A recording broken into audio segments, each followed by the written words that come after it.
एक old man और एक यंग लड़की ये दोनों बाथरूम में फंस जाते हैं। ओल्ड मैन एक जर्नलिस्ट था और उसकी इंटरव्यू ये लड़की लेना चाहती थी, पर उसके इंटेंशन कुछ अलग ही थे। हेलो फ्रेंड्स, आज मैं आपको मैड्रिड 1987 या 2011 की एक फ्रेंच मूवी एक्सप्लेन करने वाला हूँ। ये kind of hang out movie है, तो इसके कन्वर्सेशन को आप रिलैक्स कर कुछ खाते हुए एंजॉय कर सकते हो। तो बिना किसी देरी के एक्सप्लेनेशन स्टार्ट करते हैं। मूवी स्टार्ट होती है और हम हमारे मेन कैरेक्टर को, जिसका नाम है मिगेल, इसे एक होटल में राइट करता देख सकते हैं। ये न्यूज़पेपर के लिए राइट करते हैं और ये बहुत ही फेमस राइटर है। आज उसे मिलने के लिए एक लड़की आई जो हमारी और एक मेन कैरेक्टर है, इसका नाम है एंजेला। एंजेला आज मिगेल का इंटरव्यू लेना चाहती थी, वो भी अच्छे से राइट करना चाहती है, एक अच्छी जर्नलिस्ट बनना चाहती है। मिगेल एंजेला को कुछ ऑर्डर वगैरह करने के लिए कहता है। उसने बहुत पहले एक आदमी के बारे में आर्टिकल लिखा था, उसके बारे में वो बात कर रहा था। वो कहता है मैंने उसके बारे में आर्टिकल लिखा, पर इसके बाद ही उसकी डेथ हो गई थी, तो हमने वो पब्लिश नहीं किया। वो और उसका पब्लिशर ये बहुत ही क्लोज थे। एंजेला पूछती है कि ऑफिस में सबसे तुम क्लोज थे। मिगेल कहता है एक जगह पर अगर तुम 25 ईयर्स तक काम करो तो सिर्फ एक दूसरे को मारना ही बाकी रहता है। मिगेल बहुत ही स्ट्रेट फॉरवर्ड, उसे जो चाहिए होता है इसके बारे में वो बोल देता है, इस टाइप का कैरेक्टर है। एंजेला ने कोका कोला ऑर्डर किया था, इसकी एक सिप उसने उससे मांग ली। मिगेल को डॉक्टर ने कोका कोला, टोबैको इस तरीके की चीजें खाने के लिए मना किया है, पर फिर भी वो मानता नहीं। वो एक ही टाइम पर स्मोकिंग भी करता है, कोका कोला भी पीता है और टोबैको भी खाता है। उसे लगता है कि अगर इस तरीके से उसकी डेथ हो जाए तो इसका ब्लेम ये सारी चीजों में इक्वली डिस्ट्रीब्यूट हो जाएगा। एंजेला ने अपनी राइटिंग मिगेल को दिखाने के लिए लाई हुई थी, जो मिगेल को इतनी ज्यादा पसंद नहीं आती। वो कहता है तुम्हारा आर्टिकल बहुत ज्यादा लॉन्ग है, अगर तुम्हें पब्लिश होना है तो ये जरा शॉर्ट होना चाहिए। एंजेला ने मिगेल की राइटिंग स्टाइल भी कॉपी की थी, तो कहता है तुम्हारी राइटिंग स्टाइल जरा यूनिक होनी चाहिए, तुम्हारे वर्ड्स लोगों को पिंच करने चाहिए, तभी आर्टिकल परफेक्ट बनता है। राइट कैसे करना है ये कोई भी सिखा नहीं सकता, ये अंदर से आना चाहिए। यही रीजन था एंजेला ने अपने कॉलेज में राइटिंग के कोई भी लेसन लिए नहीं थे, क्योंकि ये सिखाया नहीं जा सकता। बात करते वक्त मिगेल ने एंजेला को अपने पास बुला लिया था।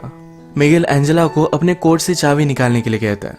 वो कहता है एक मेरे पेंटर फ्रेंड की है जो वीकेंड के लिए बाहर गया हुआ है, तुम्हें कॉल करने से पहले मैंने चाबी उससे ले ली थी, इसके बाद मैंने मेरा लक ट्राई किया।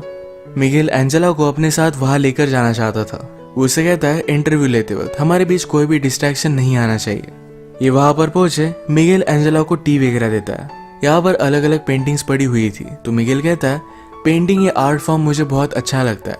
जब आप पेंटिंग करते हो उसके बाद भी कलर्स को स्मेल कर पाते हो, फिजिकली इसे एंजॉय कर पाते हो, पर राइटिंग का उस तरीके से कुछ भी नहीं है।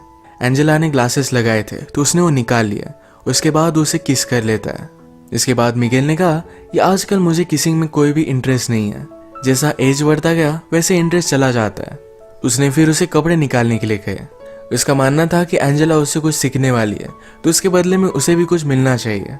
वो उसे क्लियरली बोल देता है कि मुझे जो चाहिए ये मैंने तुम्हें क्लियरली बता दिया है, इससे ज्यादा तुम और कुछ भी एक्सपेक्ट नहीं कर सकती। इसका मतलब ये नहीं कि तुम टैलेंटेड नहीं हो, पर फिजिकली मैं तुमसे अट्रैक्टेड हूँ। आजकल मैं किसी भी लड़की को सीड्यूस नहीं कर पाता, जब यंग था तब की बात अलग थी। अगर आज एंजेला के साथ उसका कुछ हुआ तो इसके बारे में वो लिखने वाला है। एंजेला को जरा अनकंफर्टेबल लगा तो यहाँ से वो चली जाती है। थोड़ी देर में माइंड चेंज कर फिर से वो वापस आ गई। उसने अपने कपड़े निकाले। मिगेल ने अपने फ्रेंड की कलर लेकर उसके बॉडी पर वो ड्रॉ करता है। इनके बीच में अब तक फिजिकली कुछ भी नहीं हुआ। इसके बाद एंजेला शावर लेने के लिए चली जाती है। मिगेल भी उसके पीछे पीछे आया। उसने डोर लॉक किया, वो भी शावर लेता है। शावर लेने के बाद एंजेला ने कहा कि अब मुझे यहाँ से जाना है, ये सब वो नहीं कर सकती। मिगेल को ये बात सुनकर बुरा लगा, पर एंजेला जब यहाँ से जा रही थी तो बाथरूम का डोर ही ओपन नहीं होता। ये डोर खराब था, पर मिगेल का फ्रेंड उसे बताना भूल गया था। एंजेला इसे खोलने का बहुत ट्राई करती है। मिगेल ने भी ट्राई किया, पर दोनों से खुल नहीं पाता। एंजेला बाथरूम की छोटी सी खिड़की से हेल्प मांगने की कोशिश करती है, पर मिगेल ने उसे कहा कि प्लीज ऐसा कुछ भी मत करो, अगर हम दोनों एक साथ पकड़े गए तो तमाशा हो जाएगा। वो एक फेमस राइटर है, तो स्कैंडल भी बन सकता है। मिगेल ने कहा कि मेरा फ्रेंड 2 दिन तक वापस नहीं आएगा, इतने टाइम में उसकी वाइफ पुलिस को कॉल कर देगी। एंजेला कहती कि मेरे पेरेंट्स उससे पहले ही जरा ज्यादा वरीड हो जाएंगे। ये इन दोनों के लिए प्रॉब्लम थे, तो फिर से खिड़की से आवाज लगाने लग जाते हैं, पर इन्हें कोई भी सुन नहीं पा रहा था। मिगेल कहता है हमारी सिचुएशन बहुत ही अजीब है, एक तो कॉमेडी हो सकती है या फिर ट्रेजेडी। एंजेला ने कहा कि अगर हम सेफली यहाँ से निकल गए तो एक कॉमेडी होगी, अगर मेरे पेरेंट्स को पता चल गया तो एक ट्रेजेडी में कन्वर्ट हो जाएगी। मिगेल पूछता है कि तुम्हारे फादर क्या करते हैं। एंजेला ने कहा कि वो मिलिट्री में है, उनका नाम उसने उसे बताया, तो मिगेल उन्हें जानता था। एंजेला की बड़ी सिस्टर को भी वो जानता है, उन दोनों में 17 ईयर्स का डिफरेंस है। मिगेल कहता है कि जब वो एक्टिंग क्लास में थी तो हम दोनों फ्रेंड्स हुआ करते थे। वो एक्चुअल में उसे लाइक करता था, पर उन दोनों के बीच में कुछ भी नहीं हुआ। मिगेल बहुत ही वरीड था कि उसकी वाइफ पुलिस को बुला लेगी। उसे एक राइटर की स्टोरी याद आई। राइटर हमेशा अपनी वाइफ पर चीट करता था। एक दिन वो घर पर ही नहीं आया। उसकी वाइफ को पता था कि वो किसी और लड़की के साथ है, फिर भी उसने पुलिस को कॉल कर दिया। कहा कि टेररिस्ट लोगों ने मेरे हस्बैंड को किडनैप कर लिया है। जब वो राइटर नेक्स्ट दिन उठा तो अपने आप को उसने डायरेक्टली न्यूज़ पर पाया। ये सब बहुत ही फनी बन गया था। उसकी वाइफ ने उसे एक लेसन टीच करने के लिए ये सब किया था। मिगेल कहता है कि तुम्हारी डैड और सिस्टर में कभी भी बनती नहीं थी, वो हमेशा फाइट करते थे। एंजेला ने कहा कि वो अब भी करते हैं। एक्चुअली एंजेला ने अपनी सिस्टर से ही मिगेल का नंबर लिया था। मिगेल कहता है एक बार मैंने उसे बताया था कि मैं उसे लाइक करता हूँ, पर उसने मुझे रिजेक्ट कर दिया था। अगर उसे पता चला कि हम दोनों किस सिचुएशन में हैं तो मैं वंडर करता हूँ कि वो करेगी क्या। आजकल एंजेला की सिस्टर ये बड़ी एक्ट्रेस बन चुकी है। एंजेला कहती है कि मेरी सिस्टर को लगता है कि तुम बहुत ही ओवररेटेड राइटर हो। मिगेल को सुनकर बुरा लगा, पर वो कहता है एक ओवररेटेड राइटर ही इसको अपना करियर बना सकता है। एंजेला पूछती है लोग क्या कहते हैं, क्या तुम्हें इससे कुछ भी फर्क पड़ता है। मिगेल पूछता है क्या अब भी तुम मेरा इंटरव्यू ले रही हो। मैं तुम्हें सब आंसर्स दूंगा, पर ये इंटरव्यू किस तरीके से एंड होती है इस पर ही डिपेंड करेगा। वो उसे टच करने वाला था, पर एंजेला उसे दूर जाकर बैठी।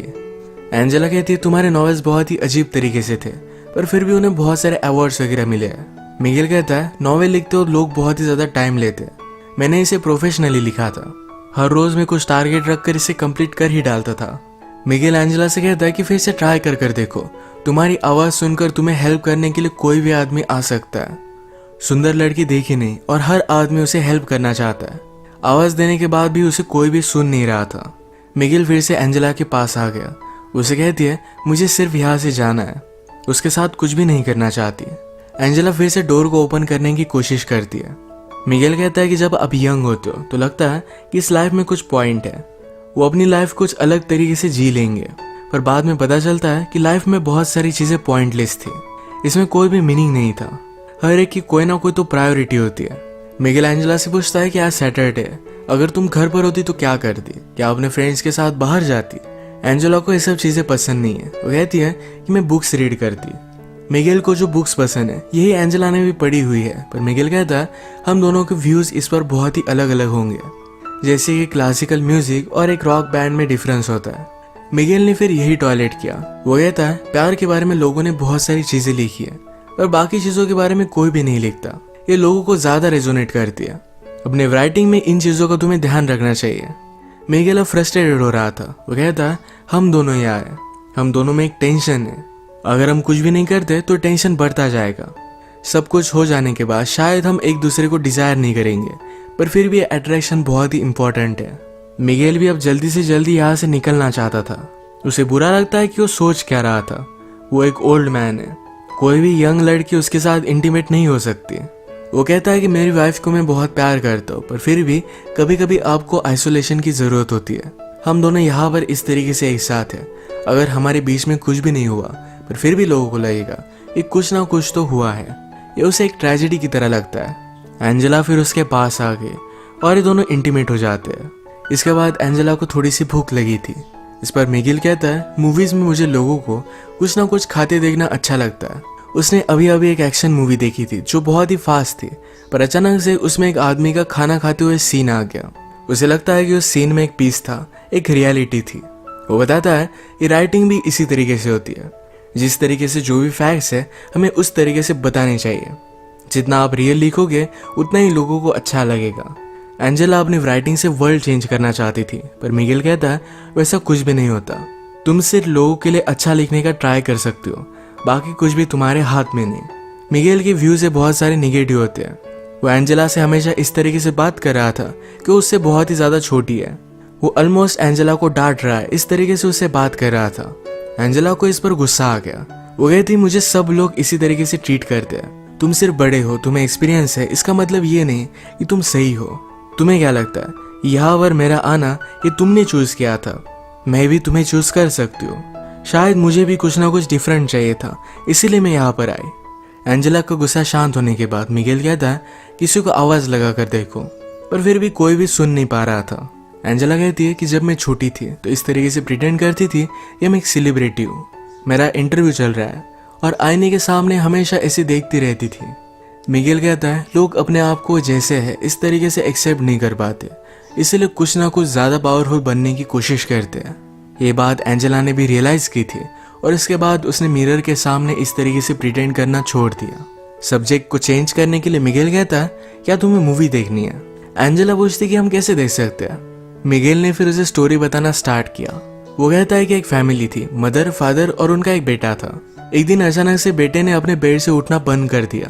पहले तो पेरेंट्स को लगा था कि शायद स्कूल नहीं जाना चाहता, तो उसने साइकोलॉजिस्ट से उसकी बात करवाई, पर फिर भी बेटा मानने नहीं वाला था। साइकोलॉजिस्ट ने पेरेंट्स से कहा कि इस तरीके से आप प्रिटेंड कीजिए कि सब कुछ चीज़ें बहुत ही नॉर्मल है। बहुत दिन बीतते गए पर फिर भी वो अपने बेड से उठा ही नहीं। फादर और मदर ने फिर डिसाइड किया कि हम इसे लेकर कहीं वैकेशन पर जाएंगे। ये अलग अलग प्लेसेस पर घूमे। घूमते घूमते एक जगह पर मेला चल रहा था। इस मेले में अपने बेटे को बेड पर ही लेकर गए। वहां पर एक लड़की से उसने बात की। वो लड़की भी उसके प्यार में पड़ गई। उनका बेटा फिर भी बेड से उठा ही नहीं। उस लड़की को बहुत बुरा लगा और वो भी फिर बेड में ही रहने लग गई। ये बात देखकर सारे विलेज वालों को लगा कि शायद ये बीमारी कंटेजियस हो सकती है। उन्हें यहाँ से बाहर निकाल दिया गया और भी थोड़े दिन बीत गए। एक रात आई जो बहुत ही ब्यूटीफुल थी। मदर और फादर एक दूसरे की कंपनी एंजॉय कर रहे थे। वो दोनों जंगल में गए और एक दूसरे के साथ इंटीमेट हो गए। जब वो वापस आए तो उनका बेटा बेड से उठकर कहीं चला गया था। उन दोनों ने अपने बेटे को ढूंढने की बहुत कोशिश की पर उन्हें वो कहीं भी नहीं मिला। एंजेला पूछती है क्या इस स्टोरी की एंडिंग सैड है, मुझे तुम्हें क्यों सुना रहे हो। मिगेल उसे बताता है कि मदर ने अपने बेटे को ढूंढने की बहुत कोशिश की थी, उसे मिला नहीं, पर इस बात से वो खुश थी। उसका बेटा इस तरीके से रह रहा था, इस बात से वो तंग आ चुकी थी। उसे जो फीलिंग्स आ रही थी इस वजह से उसे गिल्टी लग रहा था। स्टोरी की तरह ही हमने आज जो भी किया ये गलत था। हमें इसके बारे में गिल्टी तो लगेगा ही, पर ये अब हो चुका है। इसके बारे में ज़्यादा सोचना सही नहीं। इसके बाद अगर हम फिर से कभी मिले तो तुम मुझे इग्नोर कर दोगी। तुम्हें गिल्टी तो लगेगा पर यही करना सही होगा। इसके बाद थोड़ी देर में मिगेल को किसी का आवाज़ आया। उस आदमी को बुलाकर कहता है कि प्लीज़ मेरे फ्रेंड को कॉल करो, मैं यहाँ पर फंस चुका हूँ। थोड़ी देर में मिगेल का फ्रेंड भी वहाँ पर पहुँच गया। जिस तरीके से मिगेल ने कहा था कि तुम मुझे अनदेखा कर कर यहाँ से चली जाओगी, उसी तरीके से एंजेला यहाँ से चली गई। जाने से पहले एंजेला ने उसे कहा कि सिर्फ एक इंसिडेंट था, इसी तरीके से मैं उसे ट्रीट करूंगी, मुझे इसके बारे में कोई भी बुरा नहीं लगेगा, ये सिर्फ उसके लिए एक एक्सपीरियंस था। इसी के साथ ये मूवी एंड हो जाती है। अगर हम इस तरीके की हैंगआउट मूवीज देखें तो इसमें सिर्फ कैरेक्टर को और भी ज़्यादा जान देना, उनके साथ कन्वर्सेशन एंजॉय करना, यही सिर्फ एक पॉइंट होता है। तो इसी टाइप की आज की हमारी मूवी थी। अगर आपको एक्सप्लेनेशन अच्छा लगा तो प्लीज़ इसे लाइक और कमेंट ज़रूर कर दीजिएगा। मैं बहुत सारी मूवीज़ लेकर आता रहता हूँ, तो प्लीज़ इस चैनल को सब्सक्राइब कर दीजिए और बेल नोटिफिकेशन आइकन दबाना मत भूलिएगा। हम फिर से मिलेंगे और एक नई मूवी के साथ। तब तक के लिए थैंक यू और आप अपने आप का ख्याल रखिए।